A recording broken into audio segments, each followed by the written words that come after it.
ETF index mutual funds నేర్చుకుని stock మార్కెట్లో రాణించాలనుకుంటున్నారా? వెంటనే ఈ నెంబర్కి కాల్ చేయండి. నమస్తే, welcome back to Suman TV. Present మనతో పాటు ఉన్నారు 24 years నుంచి అమెరికాలో ఉంటున్నటువంటి ఎంఎన్సీ ఎగ్జిక్యూటివ్ వీరభద్రరావు గారు. సార్తో మాట్లాడదాం. నమస్తే సార్. నమస్కారం. Coming to MAGA make America great again. Trump ఏదే నిర్ణయం తీసుకున్నా కూడా, ఏ డెసిషన్ తీసుకున్నా కూడా ఏంటంటే అమెరికన్స్ కి అది మంచి జరగాలని దాంతో తీసుకుంటున్నారు అనేది ఒక టాక్. కానీ అక్కడ అమెరికన్సే ట్రంప్ తీసుకున్న డెసిషన్స్ కి కొంచెం ఎగనెస్ట్ గా కూడా ఉన్నారనేది కూడా ఒక టాక్.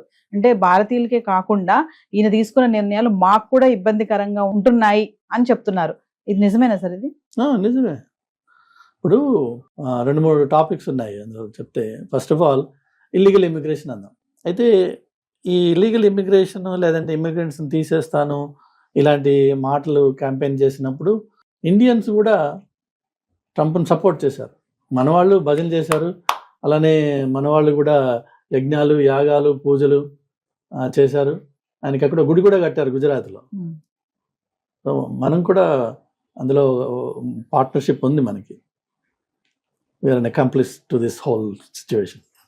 అలానే స్పానిష్ పీపుల్ అది బ్రాడ్ బ్రష్ చూసినట్టయితే మెక్సికన్స్ అనే కాదు, కొంత స్పానిష్ కమ్యూనిటీస్ ఈ యాంటీ ఇమిగ్రెంట్ సెంటిమెంట్కి సపోర్ట్ చేశారు. వాళ్ళ ఓట్ లేకుండా అమెరికాలో ప్రెసిడెంట్ ఎవరు గెలవరు. స్పానిష్ బ్లాక్ చాలా పవర్ఫుల్ బ్లాక్. అది స్పానిష్ పీపుల్ యాంటీ ఇమిగ్రెంట్ ఫిలాసఫీకి, యాంటీ ఇమిగ్రెంట్ మెసేజెస్కి సపోర్ట్ చేస్తూ ఈయనకి ఓట్ వేశారు. ఎందుకంటే క్యాంపెయిన్ టైంలో తను అన్నది ఏంటంటే, నేను ఎవరెవరైతే క్రిమినల్స్ ఉన్నారో ఇక్కడ వాళ్ళని తీసేస్తాను, వాళ్ళ వల్ల దేశం పాడైపోతుంది, వాళ్ళని తీసేయాలి. ఎందుకంటే ఆయన చెప్పేది ఇక్కడ రాబరీస్, రేప్స్, డ్రగ్స్ అవుతున్నాయి కాబట్టి వాళ్ళని తీసేయాలి.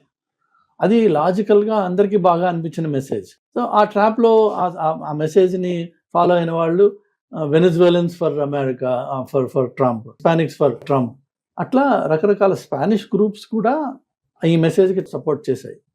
కానీ యాక్చువల్ ఇంప్లిమెంటేషన్కి ఆయన పవర్లోకి వచ్చిన తర్వాత డిపార్ట్మెంట్ ఆఫ్ హోమ్లాండ్ సెక్యూరిటీకి 100% అధికారాలు, ఫ్రీడమ్ ఇచ్చిన తర్వాత ఇప్పుడు ఆ లాస్ని ఎలా ఇంప్లిమెంట్ చేస్తున్నారు వాళ్ళు అంటే, లిటరల్గా మీరు ఎప్పుడన్నా మనకి ఊళ్ళలో కుక్కలు పట్టుకోవడం చూసారా? ఒక వ్యాన్ వస్తుంది, మనుషులు తాళ్లతో దిగుతారు, చిక్కుమేస్తారు, చిక్కుముడేసి దాన్ని పట్టుకుంటారు, డబ్బాలు వేసి తీసుకెళ్ళారు. లిటరలీ అంతకంటే ఘోరంగా అది యాక్చువల్గా తాడేస్తే అది కుక్క ఆగుతుంది. అది అంతకంటే ఘోరంగా మంచి అట్టకట్ట 6 అడుగులు 250 pounds ఉన్న ఐస్ ఏజెంట్స్ వెళ్ళి మనుషుల మీద పడి వాళ్ళని నేల మీద పడేసి అతి అమానుషంగా వాళ్ళని అరెస్ట్ చేసి తీసుకెళ్ళి కుక్కల కంటే హీనంగా ఉండే ఫెసిలిటీస్లో వాళ్ళని పెట్టి ఈవెన్చువల్గా వాళ్ళని ఫ్లైట్స్లో రకరకాల వాళ్ళకి అసలు తెలియని కంట్రీస్కి వాళ్ళని డీపోర్ట్ చేసేస్తున్నారు. ఎప్పుడైతే ఈ విజువల్స్ మీకు టీవీల్లో కనిపిస్తున్నాయో అందరికీ గుండెలు తెలుస్తున్నాయి. ఎందుకంటే మీకు ఒక లార్జ్ క్యాంపెయిన్ అన్నప్పుడు ఒక మాట వేరు, కానీ ఈ పక్కింట్లో ఉన్న ఒక లా అబైడింగ్ కష్టపడి పనిచేస్తున్న ఒక స్పానిష్ ఫ్యామిలీకి అర్ధరాత్రి వచ్చి తలుపులు బద్దలు కొట్టి ఆ ఫ్యామిలీని లాక్కెళ్ళిపోతే ఆటోమేటిక్గా మనలో ఉన్న మానవత్వం కొంచెం ఏడుస్తుంది. అదేంటి వాడేం చేశాడు? కానీ ఇప్పుడు నీ క్యాంపెయిన్ అయిపోయింది. ఇప్పుడు జరిగేది ఏంటంటే జైలు నింపాలి, జనాల్ని తీసేయాలి. క్రిమినల్, నాన్ క్రిమినల్ ఆ డిస్క్రిమినేషన్ లేదు. Brown skin take him out. So దానివల్ల ఫస్ట్ ఆఫ్ ఆల్ దాదాపు 60 to 70% పీపుల్, మాగా నాన్ మాగా, అందరూ కూడా ఈ రకమైన ఇమ్మిగ్రేషన్ ఇంప్లిమెంటేషన్కి యాంటీ అయిపోయారు. అది ఒకటి. అదేమో హ్యుమానిటీకి, మానవత్వానికి సంబంధించిన ఒక ఇట్స్ అ సాఫ్ట్ థింగ్. రెండోది వచ్చేసి ఇందాక మీతో అన్నట్టుగా అమెరికాలో కొన్ని స్టేట్స్ లైక్ అయోవా అని ఒక స్టేట్ ఉంది. అది కంప్లీట్లీ ఇమ్మిగ్రెంట్స్ లేబర్ మీదే డిపెండ్ అయిన స్టేట్. అది అంటే వాళ్ళు పెద్ద పెద్ద మీట్ ఫ్యాక్టరీస్ అక్కడే ఉంటాయి. అలానే ఒక అగ్రికల్చర్ చాలా ఫస్ట్ ప్రైమరీ ఇండస్ట్రీ వాళ్ళది. దెన్ ఫ్లారిడా స్టేట్ ఉంది, అక్కడ కూడా అగ్రికల్చర్ ఈజ్ మేజర్. టూరిజం ఒకటి, అగ్రికల్చర్ రెండోది. ఈ ఇండస్ట్రీస్లో నడుము ఉంచి 10-12 గంటల పాటు మంచి మండు టెండల్లో పనిచేసే లేబరు ఈ ఇల్లీగల్ ఇమిగ్రెంట్సే. లోకల్ అమెరికన్స్కి ఆ జాబ్స్ ఇచ్చినా 3 గంటల గంట నిలబడలేరు. అంటే మనకు వాళ్ళకి అలవాటు లేదు. వీళ్ళేమో గత్యంతరం లేక వాళ్ళు అమెరికాకి వచ్చిన వాళ్ళు కాబట్టి వాళ్ళు ఏ పని దొరికినా చేయడానికి రెడీగా ఉన్నారు, చేస్తున్నారు. వాళ్ళ మీద ఆధారపడే ఆ రాష్ట్రాలు గడిచే ఇన్నాళ్ళు బతికాయి. కానీ ఎప్పుడైతే ఈ ఇండిస్క్రిమినేట్గా బ్రౌన్ పీపుల్ని తీసేస్తున్నారో, ఇద్దరు వాళ్ళు వర్క్కి రావడం మానేసి హైడింగ్లో వెళ్ళిపోవడము, లేకపోతే వీళ్ళు వాళ్ళ పట్టుబడిపోయి దేశం బయటికి వెళ్ళిపోవడము, మొత్తానికి వాళ్ళ అవైలబిలిటీ పడిపోయింది. సో ఇప్పుడు ఎవరెవరైతే ఈ ఫార్మ్స్ని ఓన్ చేసే వైట్స్ ఉన్నారో వాళ్ళకి లేబర్ దొరకట్లేదు. లేబర్ దొరకపోతే ఎవడు వెళ్ళిపిస్తాడు ఆ టమాటోస్ కానీ ఇంకోటి కానీ.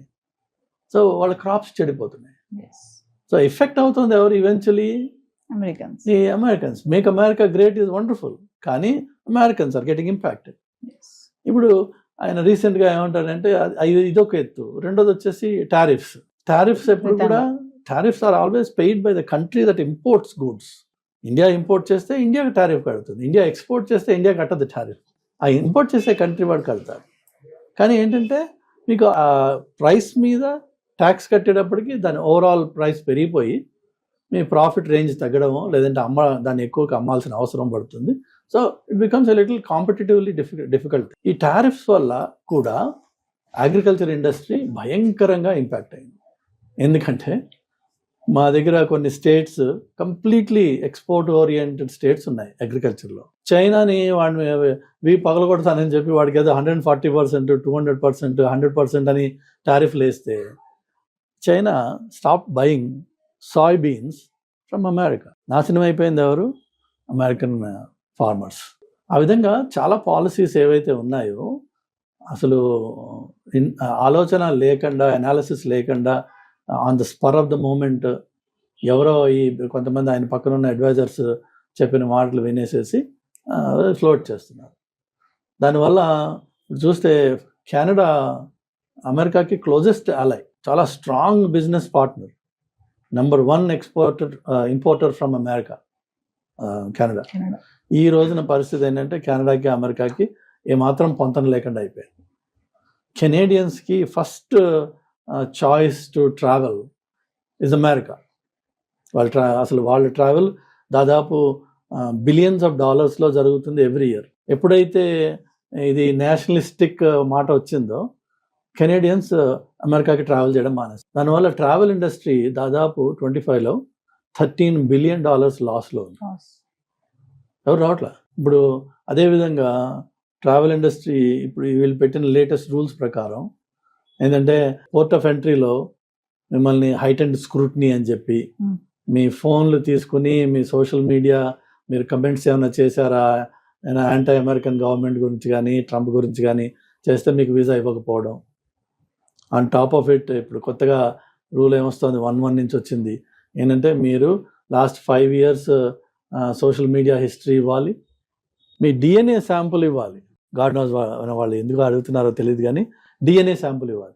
దానివల్ల ఈవెన్ ట్రావెల్ చేద్దాం అనుకున్న వాళ్ళు కూడా రావట్లేదు. ఇప్పుడు నెక్స్ట్ 26లో ఫీఫా వరల్డ్ కప్, అది అమెరికా, మెక్సికో అండ్ కెనడాలో 3 కంట్రీస్ కలిపి జరగాలి. వాళ్ళకి మేజర్ కన్సర్న్స్ ఉన్నాయి వాళ్ళకి. ఎందుకంటే ఈ ట్రావెల్ రెస్ట్రిక్షన్స్ వల్ల ఫుట్బాల్ ఫ్యాన్స్ చాలా క్రేజీగా ఉంటారు. వాళ్ళు చాలా ఏ కంట్రీకి ఎక్కడికైనా వెళ్తారు వాళ్ళు. కానీ అమెరికాకి వచ్చే అవకాశాలు తగ్గిపోతాయి. బికాజ్ కొంత యాంటీ ఎల్జీబీటీ పాలసీస్ కూడా ఉన్నాయి ఇందులో. ఆ ఫుట్బాల్కి వచ్చే వాళ్ళు good number of them are LGBT people. వాళ్ళకి వీసా ఇస్తావా ఇవ్వవా నువ్వు? సో ఇలా ఏవైతే ఈ గత 1 yearలో పాస్ చేసిన బిల్స్ కానీ రూల్స్ కానీ ఎగ్జిక్యూటివ్ ఆర్డర్స్ కానీ అవి even though America first, MAGA America great అని చెప్పి అన్నా ఇంపాక్ట్ ఎవరి మీద పడుతుంది అంటే మళ్ళీ అమెరికన్స్ మీదే పడుతుంది, అమెరికన్ ఎకానమీ మీద పడుతుంది. So people are not happy. But yet కొంత రోజీ పిక్చర్ని పెయింట్ చేసే ప్రయత్నాల్లోనే ఉంటున్నారు అందరూ. But on the ground people are not happy.